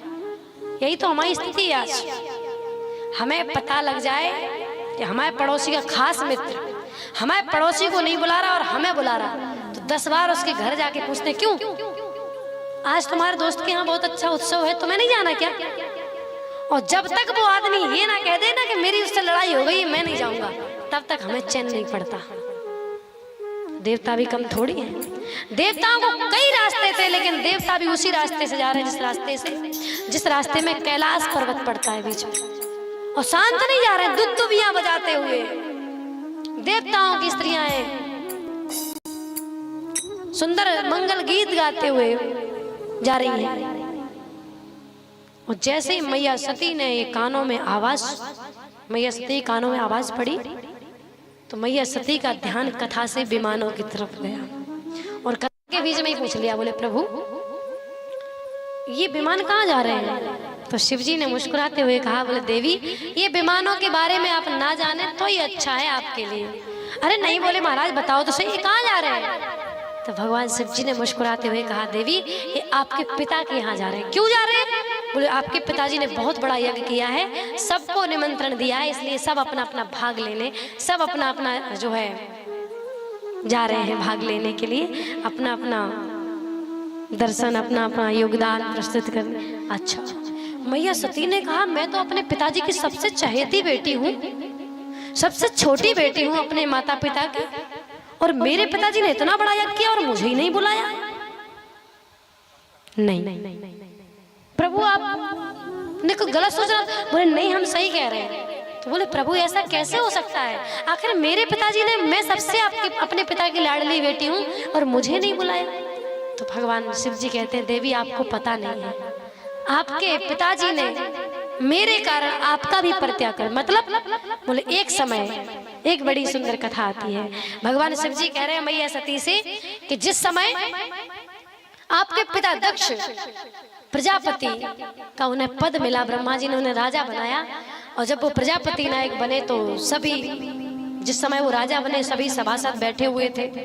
जब सभा में आए तो सब ब्रह्मा विष्णु महेश सभी देवी देवता भी आए थे उसमें। तो हुआ क्या था देवी उस समय कि हम भी गए थे। तो आपको तो पता ही है हमारा कि हम कहीं भी बैठते हैं और भजन में लीन हो जाते हैं, तो हमारे साथ वही हुआ। हम जैसे ही बैठे कि भगवान राम जी का ध्यान किए और समाधि में लीन हो गए। अब हमें नहीं पता था कि हमारे ससुर जी आ रहे हैं, और जैसे ही आपके पिताजी आए, महाराज दक्ष आए, तो सारी सभा उठ के खड़ी हो गई। पर हमें तो पता नहीं था कि हमारे ससुर जी आए, तो हम उठ के खड़े नहीं हुए, और जब हम उठ के खड़े नहीं हुए तो हमारे ससुर जी को क्रोध आ गया। मतलब आपके पिताजी को, महाराज दक्ष को क्रोध आ गया। फिर बोले फिर उन्होंने हमें श्राप दे दिया। बोले उन्होंने हमें श्राप दे दिया कि तुझे बहुत घमंड है अपने आप पर, मैं तुझे श्राप देता हूं, आज से किसी भी शुभ कार्य में तुम्हारा कोई भाग नहीं हो। भगवान शंकर से कहा दक्ष ने। और जब शापी शुरू हुई दक्ष के उधर से, तो भगवान के गण खड़े थे। भगवान शिव जी सुना रहे हैं कि मेरे गण खड़े हुए थे बगल में, मुझे तो पता नहीं था क्या हो रहा है। जब गणों ने देखा कि हमारे प्रभु को महाराज दक्ष ने श्राप दे दिया, बोले हम भी तुम्हें श्राप देते हैं। गणों ने कहा कि तुमको बहुत अहम आ गया है, प्रभुता पा करके, राजा का पद पा करके हम तुम्हें श्राप देते हैं कि तुम्हें बकरे की योनि मिली, तुम्हें बकरे का सर लग जाए। और बोले जब दोनों तरफ से सापा सापी होने लगी तो हमारी समाधि खुली, और जैसे ही हमारी समाधि खुली तो हमने देखा कि अब तक तो पिताजी ने, पूज्य हमारे ससुर जी ने हमें श्राप दे दिया था, और हमारे गणों ने हमारे ससुर जी को श्राप, हम कुछ कर तो सकते नहीं थे। अपने गणों को शांत करके लाए। उस समय से आपके पिताजी हमसे, हमारा ही परित्याग नहीं, साथ साथ में आपका भी परित्याग कर दिया। उस समय से मेरे विरोध के, मुझसे विरोध करने के साथ साथ आपके भी विरोधी हो गए। तो मैया सती कहती है प्रभु देखो, एक पिता कितना भी रुष्ट क्यों ना हो, कितना भी जो है गुस्सा क्यों ना हो, लेकिन बेटी अगर पहुंच जाए ना तो पिता की गुस्सा शांत हो जाती है। और पिता के दरवाजे तो एक बिटिया के लिए सदा खुले रहते हैं प्रभु। मतलब बोले प्रभु मैं ये कहना चाहती हूँ, आप भले मत जाओ, आपको नहीं जाना आप मत जाओ, आप मुझे आज्ञा दे दो, मैं तो जा ही सकती हूँ ना, मैं तो उनकी बिटिया हूँ। भले वो अब तक तो उन्हें सारी गुस्सा उनकी शांत हो गई होगी, अब तक तो वो भूल गए होंगे, और अब तो ऐसा कुछ नहीं है। अब मैं तो चाहती हूँ आप भी चलें। तो भगवान शिव जी ने कहा नहीं देवी, आप नहीं जानती कि हमसे और आपसे प्रतिशोध के लिए ही यज्ञ करवाया जा रहा है, नीचा दिखाने के लिए यज्ञ करवाया जा रहा है। तो मैया सती कहती है देखो प्रभु कुछ भी हो, पर एक पिता ऐसा नहीं कर सकता। और एक पिता के यहाँ हमारे शास्त्र भी कहते हैं कि बेटी को बिना बुलाए भी चले जाना चाहिए, कोई बड़ी बात नहीं है, कोई बड़ा इशू नहीं है। लेकिन शास्त्र ये भी मत दर्शाते हैं अपना कि जहाँ बिना बुलाए जाने की बात आ जाए, भले ही वो बाप का घर क्यों ना हो, वहां नहीं जाना चाहिए। वहां पर जिस जगह जानबूझ के ना बुलाया जा रहा हो, वो जगह भले ही पिता का घर क्यों ना हो, उस जगह नहीं जाना चाहिए। भगवान शिव जी कहते देवी आप सत्य कहती हो कि पिता के घर बेटी को बिना बुलाए चले जाना चाहिए, मैं मान लेता हूँ। शास्त्र कहते हैं 4 जगह ऐसी होती है जहाँ बिना बुलाए, एक पिता, दूसरे गुरु, तीसरे मित्र, और चौथे कहीं सत्संग कथा हो रही है, भगवान का मंदिर इत्यादि है। तो विरोध मत, ये मत सोचो कि हमारी उससे लड़ाई है, उसके यहाँ कथा हो रही तो हम नहीं जाएंगे सुनने। भगवान तो सबका है। लेकिन भगवान शंकर कहते हैं कि देवी एक मत ये भी है कि जो बिन बोले जाहो भवानी, तो रहे न सील स्नेह न कानी। अगर बिना बुलाए जाओगी तो जो स्नेह है, जो प्रेम आपको आज तक मिलता आया है अपने मैके से, वो शायद ना मिले। और गोस्वामी तुलसीदास जी ने तो ये भी लिखा है कि आवत ही हर से नहीं, नैन नहीं सने हैं, और तुलसी तहाँ न जाइए चाहे कंचन बरसे में, जहाँ पर हमारे आने से सामने वाले व्यक्ति के मन में प्रसन्नता ना उमड़ आए, हमारे पहुंचने से उसका मन प्रसन्नता से ना भर जाए। जब तक हम वहां पहुंचे और आदमी का मन लगा ये आ गया बिना बुलाए, मैंने तो उसको पता सूचना भी नहीं दी थी और ये आ गया, अगर ऐसा भाव है तो भले ही वो हमारा कितना भी खास व्यक्ति हो, गोस्वामी जी ये कह रहे हैं भले वहां पर स्वर्ण कंचन यानी सोने की वर्षा, कंचन की वर्षा क्यों ना होती, वहां नहीं जाना चाहिए। जहां हमारे सम्मान की दृष्टि से ना देखा जा रहा है, जहां हमारे जाने से सामने वाले के अंदर स्नेह प्रेम नहीं है, वहां नहीं जाना चाहिए। महाराज भगवान शिव जी ने बहुत समझाया, पर मैया सती जी कहाँ मानने वाली थी।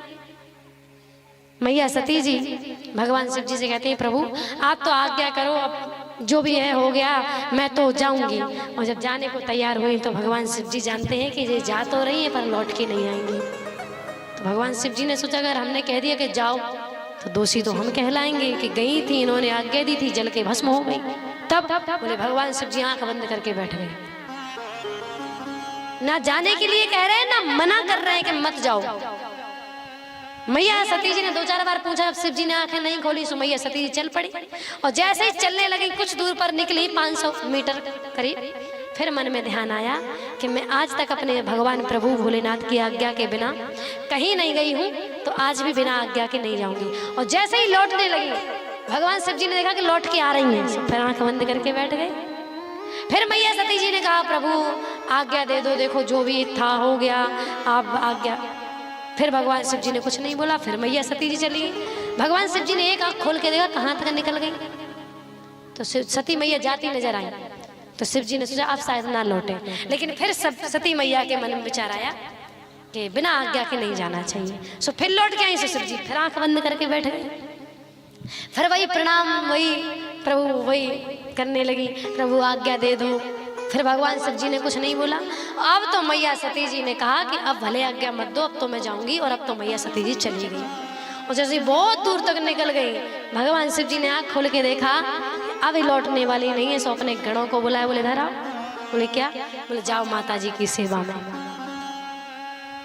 और अपने गणों को मैया सती की सेवा में भगवान शिव जी ने भेजा। और जैसे ही गणों के साथ मैया सती जी आज अपने पिता के भवन में प्रवेश की, गोस्वामी जी लिख रहे हैं कि पिता भवन जब गई भवानी, पिता भवन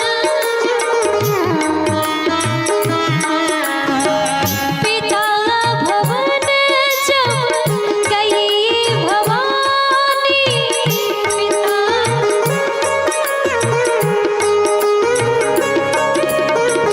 पिता भवन जब गई भवानी, दक्षिता न सन्मानी, दक्षिता न सन्मानी। पिता भवन जब गई भवानी, दक्षिता से काहू न सन्मानी। दक्ष ने पहले ही कह रखा था कि मुझे पता है वो शंकर वो स्वाभिमानी है, वो तो वैसे नहीं आएगा, और आ भी गया तो स्वाभिमानी है। भगवान शंकर एक ऐसे देवता है महाराज कि जल चढ़ा दो, फूल चढ़ा दो, दूध चढ़ा दो, कुछ भी चढ़ा दो, सब में प्रसन्न है। वो खुद चढ़ जाओ सो भी प्रसन्न है। एक ऐसे देवता है ये। दक्ष ने कह रखा था कि बहुत स्वाभिमानी, अगर अपमान भी कर दोगे ना तो उसे सम्मान लगता है, कोई बात नहीं। भस्मासुर को वरदान दे डाला, जिस पे हाथ रखोगे भस्म हो जाएगा। और जैसे ही भस्मासुर चल दिया वरदान लेके, सो नारद जी बीच में मिल गए। नारद जी ने सोचा कुछ गड़बड़ ना हो जाए। नारद जी ने भस्मासुर को समझाया, क्यों वरदान लेके लौट रहे हो? हमने कहा, बोले हाँ जिस पे हाथ रखेंगे भस्म हो जाएगा वो। अच्छा, तो बोले ये वरदान लेके तो चले आए, लेकिन ये बताओ इसका परीक्षण किया कि नहीं? मतलब बोले आपको पता नहीं, जहाँ से टॉर्च लेते हैं वहीं जला के देखते हैं। मतलब बोले जिससे वरदान लिया था उसी पे हाथ पसार के देखते हैं कि भस्म होता है कि नहीं। भस्मासुर ने सोचा कहे तो सही रहे, पलट के चल पड़ा भगवान शिव जी के कैलाश पर्वत पे। तो शिव जी एक ऐसे देता है बिना विचारे दे डालते अपने भक्तों के लिए। महाराज ऐसे स्वाभिमानी देवता हैं कि तुम कुछ भी चढ़ा दोगे ना वो सब में प्रसन्न है। एक बड़ी अच्छी बात मुझे याद आती है, एक कोई चोर था, बड़े बड़े मंदिरों में जहाँ तहाँ डाके डालता फिरता था। एक जगह बहुत सुंदर शिवालय था, भगवान शिव जी का मंदिर था। तो पहुंच गया दिन के 12 बज रहे थे, देखा उसने कि बढ़िया घंटा टंगा है सोने का, होगा भगवान महाकाल जैसे बढ़िया कोई सुंदर मंदिर और बढ़िया शिवालय। तो खूब वैभव सब सामने आमने सामने इसने खूब देखा। पहरेदार खड़े हैं, पुजारी लगे हुए हैं सेवा में। उसकी नज़र जैसे ही घंटे पे पड़ी तो उसने सोचा कि इस घंटे को तो उतार के रहूंगा चाहे कुछ भी हो जाए, लेकिन इस समय तो जुगाड़ हो नहीं सकती। देखते हैं रात को, और रात के 12 बजे ये उठा। इसने आके देखा कि सारे पहरेदार पुजारी सब सो गए। इसने मंदिर में एंट्री की। जैसे ही मंदिर में घुसा तो घंटे को देखा उसने, आसपास देखा, खूब उछला कूदा, पर घंटे तक हाथ नहीं गया। और जब हाथ नहीं गया तो इसने आसपास देखा, चेयर कुर्सी कुछ जो स्टूल कुछ नहीं मिला इसे। इसने खूब प्रयास किया पर वो घंटे तक नहीं पहुंच पाया। सो इसके मन में विचार आया कि इस समय थोड़ी ना कोई देख रहा है। सो भगवान की पिंडी, भगवान की जो शिवलिंग थी वो थोड़ी ऊंची थी। सो इसने एक पांव रखा भगवान शिव जी के सर पे, वो खड़ा होकर घंटा खोलने लगा। जैसे ही घंटा खोला, वो जैसे ही भगवान शिव जी के सर पे इसने पैर रखा, जैसे ही भगवान शिव जी के सर पर चढ़ा, से भगवान शिव जी प्रसन्न हो गए, प्रकट हो गए। और जैसे ही प्रकट हुए भगवान शंकर ने कहा, बोले मैं बहुत प्रसन्न हूँ तुम्हारा ये आत्मसमर्पण देख के, मांगो जो चाहिए हो। सो ये कांपता हुआ बोला, बोले प्रभु पहले तो ये बताओ आप हैं कौन? बोले जिनके सर पे आप खड़े हैं, बोले हम वही हैं। जिनकी मुड़ी पे, जिनके सर पे आप खड़े हो ना, हम वही हैं। मतलब आप शंकर जी, आप भगवान शिव जी हैं? बोले हाँ। तो वो चोर बोला कांपता हुआ, बोले प्रभु मैंने सुना है कि आदमी बहुत जप तप करता है, बहुत तपस्या पूजा पाठ करता है, तब जाके आपके दर्शन होते हैं, लेकिन मैंने तो ऐसा कुछ नहीं किया, मैं तो चोर हूँ, चोरी करने आया था और देखो आपके ऊपर खड़ा हूँ, फिर आप प्रसन्न कैसे हो गए? तो भगवान शंकर जी बोले यही तो बात है। आज तक जितने भक्त आए हैं, किसी ने फूल, किसी ने दूध, किसी ने कुछ ना कुछ चढ़ाया है, पर ऐसा भक्त पहली बार आया जो पूरा का पूरा चढ़ गया मेरे ऊपर, बोले इसलिए प्रसन्न हो। तो भगवान शिव जी एक ऐसे देवता है ना कि वो ये नहीं देखते कि कैसा आया है मेरी शरण में, वो ये देखते हैं कि आया तो सही। और हाँ, एक और बात जिसको दुनिया नहीं अपनाती, भगवान शिव जी कहते हैं हमारे दरवाजे खुले पड़े, आ जाओ। तंत्र मंत्रों से जिनको भगा दिया जाता है ना, मेरे भूत बाबा ने कहते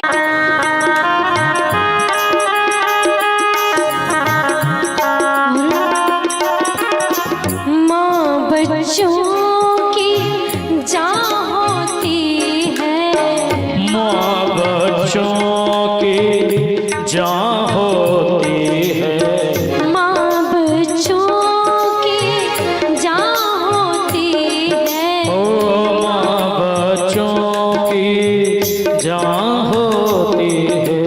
वो होते हैं किस्मत वाले जिनकी माँ होती है, हाँ वो होते हैं किस्मत वाले जिनकी माँ होती है। तो कितनी सुंदर है, जय हो, तो कितनी शीतल है, जय हो, प्यारी प्यारी है।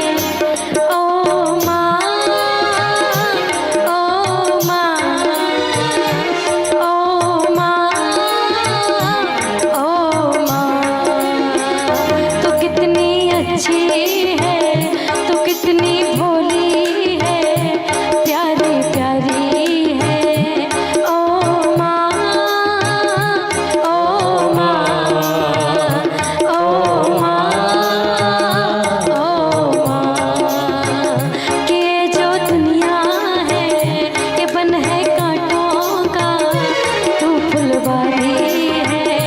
ओ माँ, ओ माँ, ओ माँ,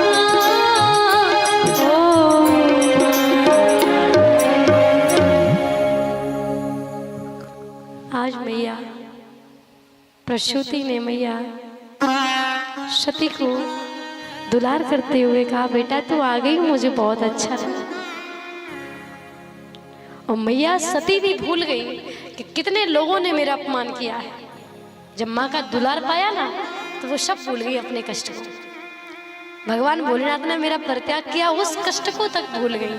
और ये बात सत्य है कि जब एक बच्चा अपनी माँ की गोद में जाता है ना, तो कितना भी दुखी क्यों ना हो वो सब भूल जाता है। साइकोलॉजी के अनुसार ऐसा बताया जाता है, मैंने पढ़ा है कि अगर बहुत ज्यादा टेंशन में हो तो 5 मिनट अपनी माँ से बात कर लो, दिमाग पॉजिटिव हो जाएगा। ये मैंने पढ़ा है, और ये पढ़ाई नहीं, मैंने इसका परीक्षण करके भी देखा है कि बहुत ज्यादा जब टेंशन में हो ना तो अपनी माँ के पास बैठो, क्योंकि मेरे ख्याल से उससे ज्यादा अनुभवी इस दुनिया में कोई नहीं है।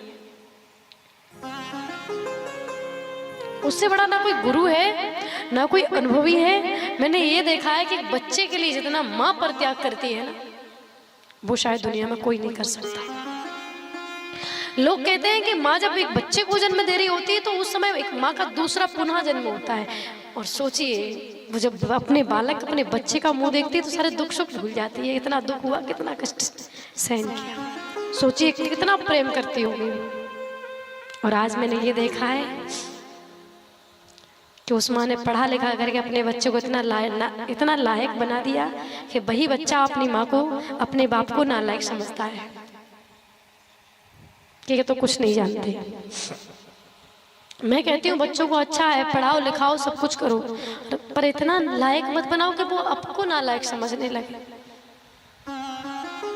कि हमारे लायक नहीं है, ये तो पढ़े लिखे नहीं है, इनके साथ में हमें तो अच्छा नहीं लगता। ये कभी नहीं होना चाहिए। माँ बाप का परित्याग केवल वही बच्चा जान सकता है जिन्होंने माँ बाप के परित्याग, माँ बाप के संघर्ष में खड़े होकर के देखा है।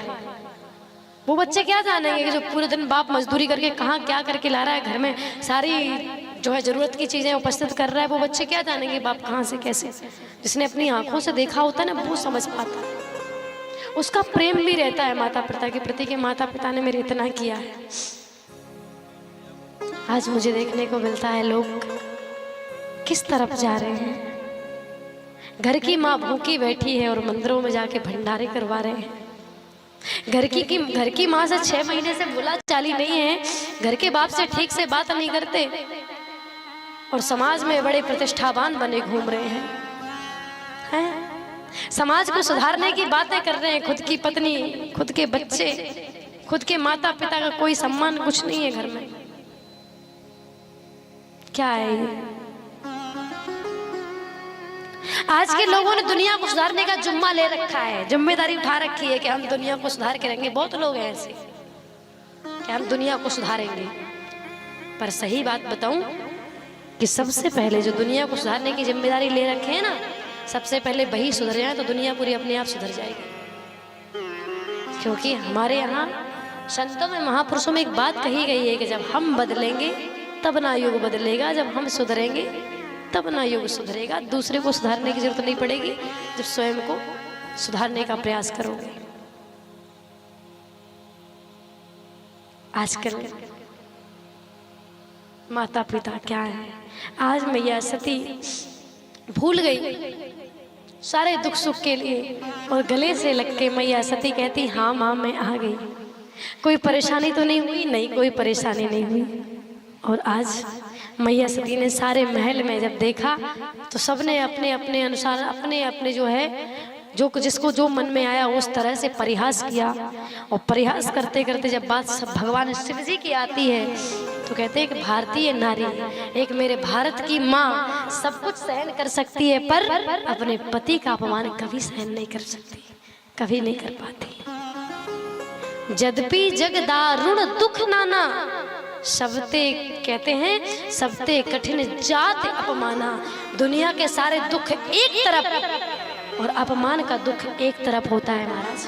आज मैया सती जी को इतना दुख भगवान शिव जी के परित्याग से नहीं था, इतना दुख बहनों ने जो प्रयास किया था उससे नहीं था, जितना अपमान हुआ था ना उससे दुख हुआ। मैया सती जी ने सोचा कि सबसे तो मिल लिया, चलो जरा देखूं जहाँ पर यज्ञशाला बनी हुई है कौन कौन से देवी देवता आए हैं, कौन कौन से कैसे क्या यज्ञ चल रहा है, जरा देखूं तो जाके सही। और गोस्वामी जी लिख रहे हैं कि सती जाए दे क्यों तब जागा, सती जाए दे क्यों तब जागा।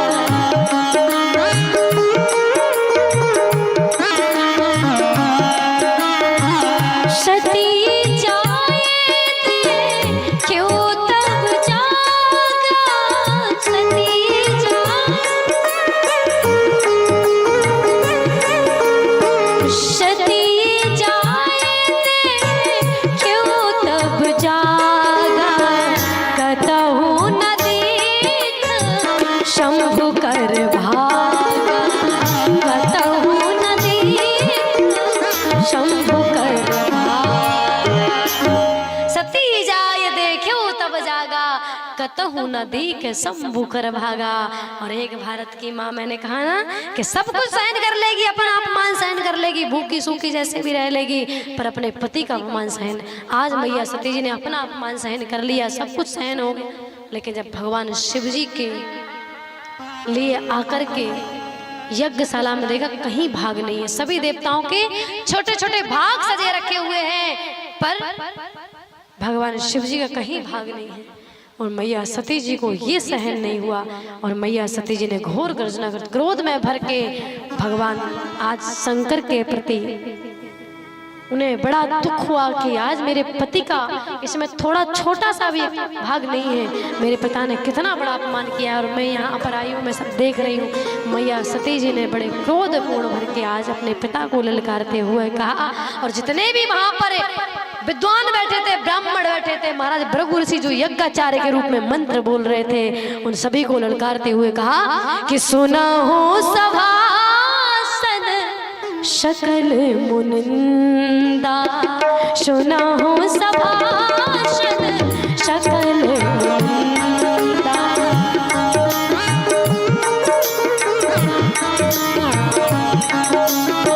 सुना हो सभासन शकल मुनिंदा, सुना हो शकल मुनिंदा, सुना हो सभासन शकल मुनिंदा। कही सुनी जिन शंकर निंदा, कही सुनी जिन शंकर निंदा। सुनो सभासद सकल मुनिंदा, कही सुनी जिन शंकर निंदा। और माता सती कहती हैं, सो फल तुरत लहब सब काहू, भली भांति पछताव पिताहू। जिन जिन्होंने आकर के भाग लिया है ना, जिन जिन्होंने मेरे पति के अपमान में सहयोग किया है ना, उन सबको दंडित होना पड़ेगा, उन सबको इस अपमान का फल मिलेगा। लेकिन अपने पिता से कह रही हैं कि पिताजी आपने बहुत बुरा किया है, इसका परिणाम आपको याद रखना, बहुत भयंकर भी इसका परिणाम मिल सकता। भली भांति पछताओ, आपको बहुत पछतावा हुआ देखना अंत में। और यही हुआ था। आज मैया सती जी ने दक्ष को, सभासदों को डांटते हुए क्रोध में भर के जब सभी को जो है साप दिया और सभी को कहा कि सबको इसका दंड तो मिलेगा। और मैया आज सती कहती हैं कि इसी दक्ष की देह से, इसी दक्ष से मुझे जन्म मिला है, और मैं भी इस देह को अब और धारण नहीं। एक ओर तो भगवान शिव का प्रत्याग मैया सती सोच रही, दूसरी ओर इतना कलंकित एक ऐसा अभिमानी पिता जिसकी बेटी में इस शरीर को अब तो और धारण नहीं कर सकती। और मैया सती जी ने तुरंत अस कहे योग आगिन तनु जारा, भयो सखल मक हाहाकारा। कहते हैं मैया सती जी ने अपने बाम से आज अपने अंगुष्ठ से योगा अग्नि प्रकट की और अपने शरीर को जैसे ही भस्म करने लगी, जैसे ही योगा अग्नि में जला करके भस्म किया, खुद को नष्ट किया, तो भगवान के जो गण आए थे मैया सती को जलते हुए देखा, भस्म होते, तो इन्होंने यज्ञ को विध्वंस करना चाहा, लेकिन भृगु ऋषि ने इनको मार भगा दिया। और इधर मैया सती जी जिस समय शरीर को त्याग रही है, मैया सती जी के वचन देखिए, मैया सती जी मांग क्या रही है मरते समय। गोस्वामी जी लिख रहे हैं कि सती मरत हरि सन बर मांगा, सती मरत हरि सन बर मांगा।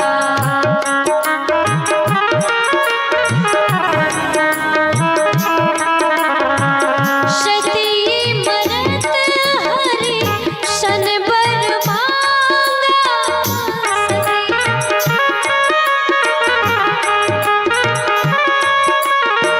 सती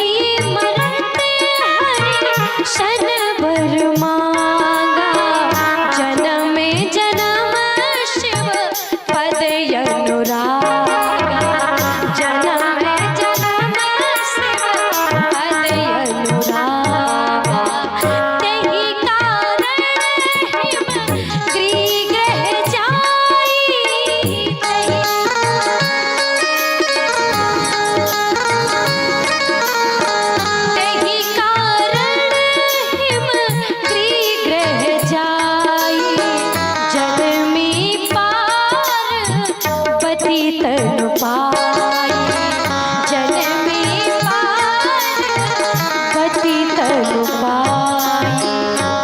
सती मरत हरिशन बर मांगा, जन्म जन्म शिव पद अनुरागा। ये बात बड़ी ही सोचनी है और बड़ी ध्यान से सुनने योग्य बात है। सती मरत हरिशन बर मांगा, मरते समय, उससे पहले क्यों नहीं मांगा? उससे पहले मैया सती जी को कितना समय अकेले व्यतीत करना पड़ा। मैया सती जी ने तो कभी नहीं कहा कि पुनः मेरा जन्म हो तो जन्म जन्मांतरों तक पुनः जन्म लेके भगवान शिव के चरणों की अनुरागिणी बन के आऊं। मरते समय ही क्यों कह रहे हैं? क्योंकि मरते समय की जो स्थिति होती है ना व्यक्ति की, मरते समय में भागवत के 5वें स्कंद में ऐसा वर्णन आता है कि अंत्या मति सा गति, व्यक्ति की जैसी अंत में मति होती है ना, परमात्मा उसे वैसी गति प्रदान करता है। पहले आपने कितना भजन किया ये बिल्कुल मैटर नहीं करता, जीवन भर आपने कितना भजन किया ये बिल्कुल मैटर नहीं करता, अंत समय में आपने भगवान का नाम लिया या नहीं लिया ये बहुत मैटर करता है। चौपाई है ना कि जन्म जन्म मुनि यतन कराही, अंत राम कहे आवत न